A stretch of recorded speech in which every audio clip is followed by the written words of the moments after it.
गांव का एक साधारण परिवार था। बड़ा ही दुखी संसार था। सास बहू से लड़ती थी और बहू की सूनी गोद भी नहीं भरती थी। बहू का नाम राधा था। बेचारी जन्म से ही अभागी थी। पैदा होने के 2 साल बाद ही उसकी मां चल बसी थी। उसके गरीब पिता ने बड़ी मुश्किल से उसका और उसके भाई का पालन पोषण किया था। ठंडा पानी, ठंडा पानी, ठंडा पानी। गर्मी को दूर भगा लो, ठंडे पानी से अपनी प्यास बुझा लो। 2 रुपए, 2 रुपए, 2 रुपए, सिर्फ 2 रुपए। बड़ी होने पर उसके पिता ने जैसे तैसे करके उसकी शादी अपने एक दोस्त के बेटे से करवा दी और शादी के साल भर बाद ही परलोक सिधार गए। उसके परिवार में अब सिर्फ उसका भाई बचा था जो कमाने के लिए शहर चला गया था। शादी के बाद राधा ने सोचा था कि अब उसके जीवन में खुशियां लौट आएंगी, मगर ऐसा कुछ भी नहीं हुआ। राधा की सास को राधा फूटी आंख भी नहीं सुहाती थी। वो अक्सर राधा के ससुर से कहा करती थी, अरे कहां से उठाकर इस अभागन को मेरे बेटे के गले बांध दिया। करमजली पैदा होते ही अपनी माँ को खा गई। साल भर हो गए हैं शादी के, मगर अभी तक पोते का मुंह भी नहीं देख पाई मैं। राधा के ससुर भले आदमी थे। वो अपनी पत्नी को समझाते थे, अरे बच्चे होना क्या इंसान के हाथ में है? तो भी खामखा बेचारी के पीछे पड़ी रहती है। इसी तरह रो धोकर राधा का जीवन गुजर रहा था कि तभी एक अनहोनी हो गई। एक दुर्घटना में राधा के पति की मौत हो गई। बेचारी राधा छोटी सी उम्र में ही विधवा हो गई। उसके ससुर तो उसका दुख समझते थे, मगर उसकी सास तो अपने बेटे की मौत की जिम्मेदार राधा को ही मानती थी। पहले अपनी माँ को खा गई और अब मेरे बेटे को खा गई, डायन कहीं की। इस तरह उसकी सास रोज ही राधा को ताने दिया करती थी। राधा बेचारी सास के ताने सुनती और चुपचाप आंसू बहाती थी। उसके दुख को समझने वाला कोई नहीं था। उसके पड़ोस में विमला और कविता नाम की 2 लड़कियां रहा करती थी। वही दोनों समय पर आकर राधा से उसका हालचाल ले लिया करती थी और उसे दिलासा दिया करती थी। उनसे बात करके राधा को काफी शांति मिलती थी। घर का सारा काम जैसे झाड़ू, पोछा, बर्तन और खाना बनाना सब राधा को ही करना पड़ता था। एक दिन उसने खाना बनाया और अपने सास ससुर को खाना परोसा। अरे ओ करमचली, ये दाल बनाई है तूने, एकदम पानी जैसी पतली। इसे कोई खा सकता है भला? घर में बस थोड़ी सी दाल ही बची थी माँ जी। आज घर के कामों से फुर्सत ही नहीं मिली जो मैं बाजार जाकर सामान ला पाती। अरे तो दिन भर तू ऐसा कौन सा काम करती है जो तुझे बाजार जाने का समय भी नहीं मिलता? छोटा सा तो घर है, उसमें कितना काम निकल जाता है तुझे, जो सारा दिन इसी में लग जाता है। तभी राधा के ससुर उसकी सास से बोले, अरे तुम तो हाथ धोकर ही इसके पीछे पड़ गई। जब देखो किसी न किसी बात पर बेचारी को ताने देती रहती हो। एक दिन अगर थोड़ी पतली दाल खा लोगी तो क्या मर जाओगी? एक तो बेचारी दिन भर घर के कामों में पिसती रहती है, ऊपर से तुम्हारे ताने भी सुनती है। इसकी जगह कोई और लड़की होती तो कब की चली गई होती इस नरक को छोड़कर। तो चली जाए ना, मेरे बेटे को तो खा गई, अब क्या हमें खाकर मानेगी? राधा ने अपनी सास की बातें सुनी और चुपचाप वहां से चली गई। उसकी आंखों में आंसू भरे हुए थे। उस दिन घर का बाकी काम निपटाकर राधा सामान लेने बाजार गई। वहीं उसे गांव का उचक्का घनसू मिल गया। घनसू एक नंबर का आवारा और दुष्ट आदमी था। गांव की लड़कियों को छेड़ना उसका प्रिय काम था। जब राधा सामान लेकर लौट रही थी तब घनसू उसके पीछे लग गया। उसे पीछा करते देख राधा भी तेज तेज चलने लगी। घनसू ने राधा का पीछा घर तक किया, फिर वहां से लौट गया, मगर राधा की सास की नजर घनसू पर पड़ गई। ये उचक्का इसके पीछे पीछे क्यों आ रहा था? जरूर इसका चक्कर चल रहा है इस उचक्के के साथ। राधा जैसे ही घर पहुंची उसकी सास तमक कर बोली, क्यों री, गांव के उचक्कों से नैन मटक्का करने गई थी कुलटा? राधा पर तो सास की बात सुनकर जैसे बिजली ही गिर पड़ी। आज उसकी सास ने उसके चरित्र पर उंगली उठाई थी। वो कुछ बोल पाती उससे पहले ही सास ने वहां रखी झाड़ू उठाई और राधा को बेतहाशा पीटने लगी। राधा चुपचाप मार खाती रही।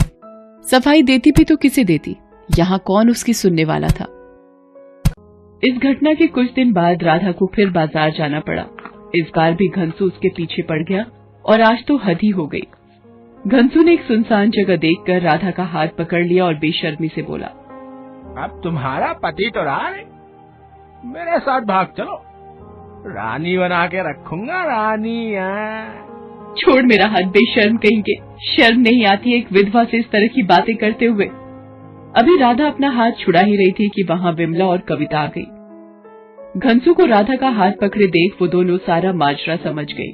कविता ने झट अपनी चप्पल निकाली और घनसू के मुंह पर मारती हुई बोली, बहुत शौक है ना तुझे भोली भारी लड़कियों को छेड़ने का, जरा मुझे छेड़ कर दिखा। विमला ने भी उसके मुंह पर एक तमाचा मारते हुए कहा, राधा भाभी को बेसहारा समझकर छेड़ रहा था ना तूने, अब दिखा अपनी मर्दानगी और छेड़ हमें। कविता दीदी, इसे ऐसे मत छोड़ना, पुलिस को बुलाते हैं और इसे जेल भिजवाते हैं। घनसू की घिघी बन गई। वो माफी मांगता हुआ बोला, नहीं, मुझे माफ कर दो। मेरी तौबा है, मेरे बाप की तौबा, जो आज के बाद से कभी मैंने किसी लड़की को छेड़ा तो। भाग जाए यहाँ से और दोबारा दिखाई मत देना। घनसू अपने आप को बचाकर वहाँ से ऐसा भागा कि दोबारा उस गांव में दिखाई नहीं दिया। कविता और विमला ने फिर राधा को घर पहुँचा दिया। इस घटना के कुछ दिनों के बाद एक दिन राधा घर के दरवाजे पर झाड़ू लगा रही थी कि तभी वहाँ एक रिक्शा आकर रुका। उस रिक्शे से उसका भाई निकला। अपने भाई को देखकर राधा के मुरझाए चेहरे पर मुस्कुराहट तैर गई। राधा के भाई कमल ने जब राधा को इस हाल में देखा तो उसका दिल रो पड़ा। उसने मन ही मन कहा, हाय मेरी फूल सी बहन, इतनी सी उम्र में ही विधवा हो, न जाने क्या क्या दुख भोग रही है। राधा ने दौड़कर अपने भाई के पैर छुए। तभी उसकी सास भी बाहर आ गई और कमल को देखकर बनावटी खुशी जाहिर करती हुई बोली, आओ आओ बेटा, बड़े दिनों बाद आना हुआ इस बार। कमल अंदर आया और राधा के सास ससुर के पैर छुए और बोला, मैं आप लोगों से राधा के बारे में कुछ बात करने आया हूँ।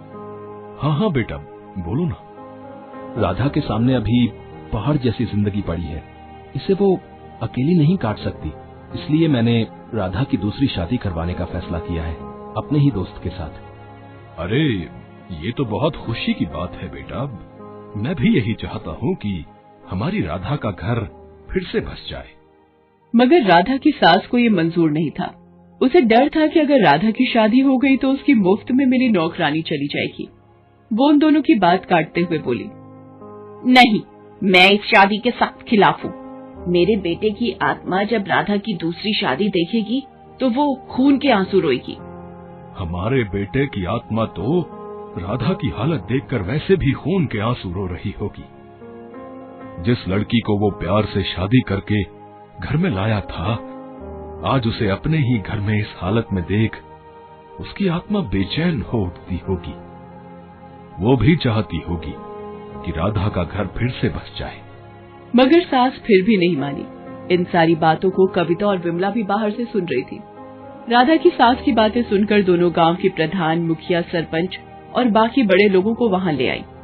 सरपंच ने राधा की सास को समझाते हुए कहा, अरे तुम भी तो राधा की माँ की जैसी ही हो, हैं?